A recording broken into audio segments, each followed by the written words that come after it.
నేను degree complete చేసుకుని ఎంబీఏకి వెళ్తున్నప్పుడు ఈ platform great leader విఎంసీఎం Pandu sir ద్వారా నాకు వచ్చింది. ఒక మీటింగ్ వచ్చి కూర్చుంటే వెస్టేజ్ పవర్ ఏందనేది అర్థమైంది. స్టార్టింగ్ మీటింగ్ లో నాకేం అర్థమైందంటే దీంట్లో మోసపోయేది లేదు, ఎవరిని మోసం చేసేది లేదు.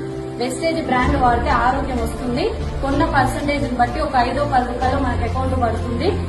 సో ఎందుకు ఈ బిజినెస్ ని నేను నిలబడ్డా? బయట జాబ్స్ చాలా ఉన్నాయి, ఇదే బిజినెస్ ఎందుకు పట్టుకున్నా అంటే 3 జనరేషన్ ప్లాన్. నేను తయారు చేసిన ప్లాట్ఫామ్ లో వీళ్ళందరూ సపోర్ట్ తో నేను జస్ట్ నిలబడితే 2 లక్షలు తీసుకుంటున్నా కదా.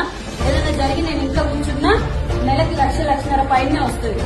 ఏదైనా అయి నేను పోయినా కూడా మా డాడీకి వస్తాయి, మా డాడీ ఉన్న రోజు వస్తాయి. మా డాడీకి ఏదైనా జరిగితే మళ్ళీ మా తమ్ముడికి వస్తాయి. ఈ దానికోసం పట్టుకున్నాను నేను వెస్టేజ్. 2 లక్షలు సంపాదిస్తున్నా, కానీ నాకు అది సరిపోతుంది. వెస్టేజ్ లో ఏం కావాలన్నా ఉంది, ఎంత కావాలన్నా ఉంది. భూమి మీద మట్టి ఎంత ఉందో వెస్టేజ్ లో డబ్బు అంత ఉంది. సార్